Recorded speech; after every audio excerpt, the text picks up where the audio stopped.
Okay, friends, it is Wednesday again. So today we are going to be drawing C on this sheet. And this is like a cute little Christmas cactus. We have a giant one in our living room and it is gorgeous and I just love it so much. So that is the inspiration for today. And we're gonna do a red color because that's what color my Christmas cactus bloomed. All right. So as we've been doing, we're gonna start with the pot.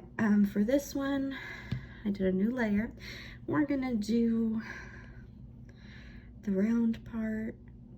And again, you hold it and it'll let you adjust the shape as needed. And then it's gonna be kind of like an angled bottom. It's almost like a U, but like angled. I know that sounds kind of dumb, but I can't think of another word at the moment to explain what I'm going for here. But there is our little pot. It's super quick and easy.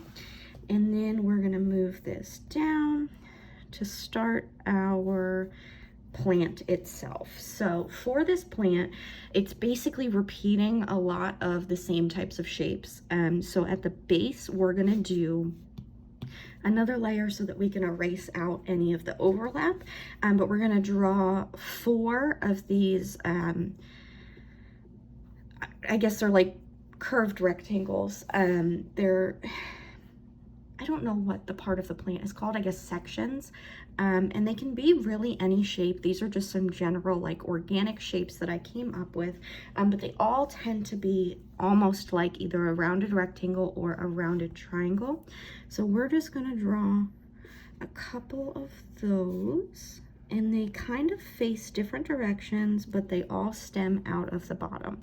And so if you think that was too big, you can go back in and make it match a little bit more the size of the ones in the example. And the point of these workbooks is that you can trace it until you're comfortable drawing it yourself, and then you can go ahead and draw those elements. Oops, I forgot that I had my, what's it called? Eraser set for a different project that definitely isn't what I needed for this one. But here we are, we have erased out the overlap line, so then we can merge these 2 layers together. And what I'm gonna do is just move this back up here so that when we get to the next step, I can kind of go along with it. So what you're gonna do is repeat those shapes that we just drew, sprouting off of those 4 original pieces and kind of going up in different directions, like little arms coming off of it. We just finished watching Stranger Things and we're re-watching the earlier seasons, and this makes me think of when Will drew the map of Hawkins and it branches off in all of these like weird directions. It's kind of like that. They stem off from each other, but they don't exactly go straight. They go kind of, you know, twisted and up and around, just depending on what you think looks right, because plants have a mind of their own and they can really do whatever you want them to do here. The only thing is that as you go up, you want to make them smaller because those are the newer growths and they're not as big as the ones from the bottom. So what we're going to do here is this one on this side is going to come up and go out. So we're going to start just repeating those shapes, and we're actually going to let it branch off into 2 separate directions, still just repeating our shapes here. And it's not going to be exact to the sample because obviously I'm freehanding it instead of just, you know, going exactly off of what we've got here, but I want you to be able to see like the different things you can do with this. So if we wanted to, we could put another like starter here, and then this could come out a little bit more and branch off that way. Like it doesn't just have to be those 2. And then we can have a piece that kind of comes in between these 2. So if these are our main starters, then there's one in between. It doesn't have to be that way, but if you like the way that looks, that works great. It can kind of give it more depth, as that could look like it's a piece behind it. It really just depends on what feels right to you.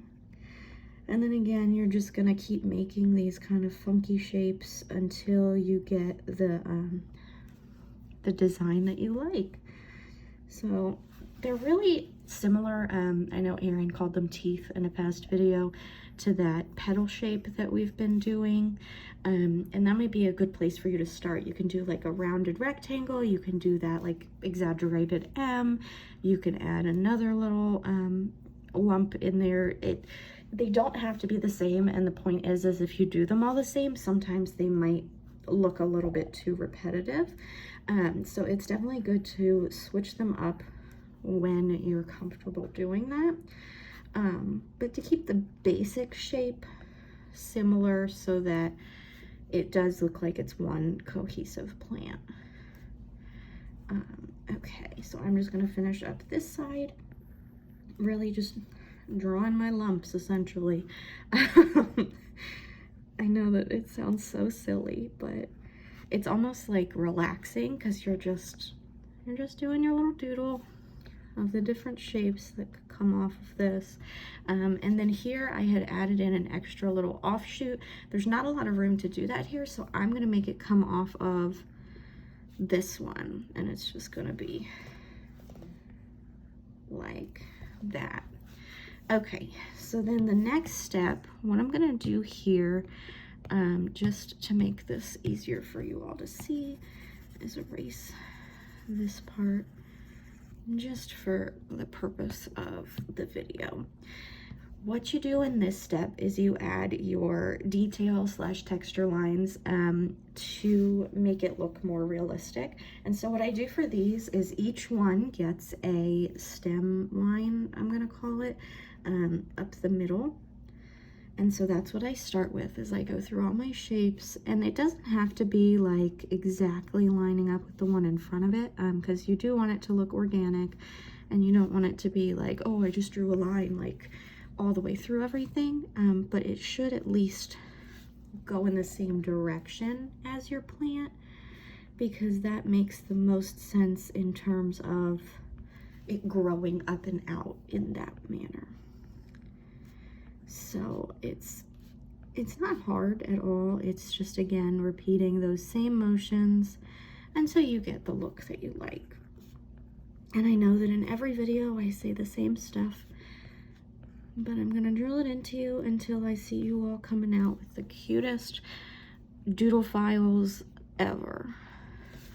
Because I know you can do it. Anybody can do this. It just takes practice. And then the next part of this is similar to all the petals we've been doing. I like to add a couple little lines coming from the top and the bottom of my section, petal, whatever these are called. And so you can even lower your brush size a little bit, and it all depends on how hard you press as well, if you're using the Apple Pencil or like an actual pen on paper. But I really like adding these because they give it more of that realism style. Like, these obviously aren't realistic necessarily, but they have enough of the elements that they're not totally like a goofy cartoon either, which I think makes them fun. And that is pretty much my style, is a mix of like super cartoony with a little hint of, could this be real?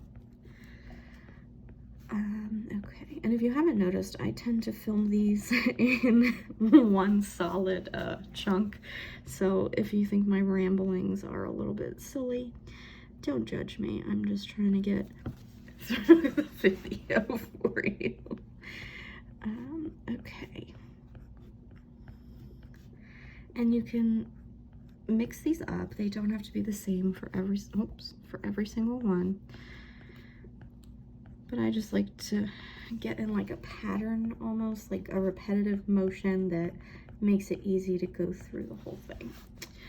All right, so we are almost done, and I'm gonna erase these parts so that I can just move this down here, and then erase this one.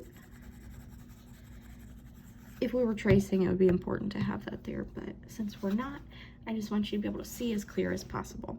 So the last step is to add the little like buds at the top. Like, this is where they would bloom. And the way I do these is I either do a little heart or like an M, or like more of like like a harsh M, I guess. It could almost have like a V at the top, but I guess that is the letter M. Pardon my brain not functioning. And you can also do it like the berries that we did. It really just depends on the look you like. But what I like to do is almost these little like heart shapes, and I'll mix them up a little bit so they're not exactly the same. But I do that at the top of every one of these little like end pieces, I guess is a good word for it. And I don't put any of the lines in them, so that way you can tell they're a little bit different. And then the very last step here is I like to fill in the empty space in that pot just to kind of make it look like there could be dirt in it. And I'm just raising that line in the back a little bit because it overlapped kind of funny. But that's really super simple once you get the shapes down. That's your little Christmas cactus, and I think this one has the most like freedom in terms of experimenting and changing directions and things like that. So that is today's Workbook Wednesday. Next week we will be doing this cute little potted plant, and then I think I might switch over and do some like funky, maybe like a mushroom or something else. But if there's something specific that you want to learn to doodle, leave a comment, and if I know how, we'll do it together. So I hope you all have a wonderful evening, and thanks for joining.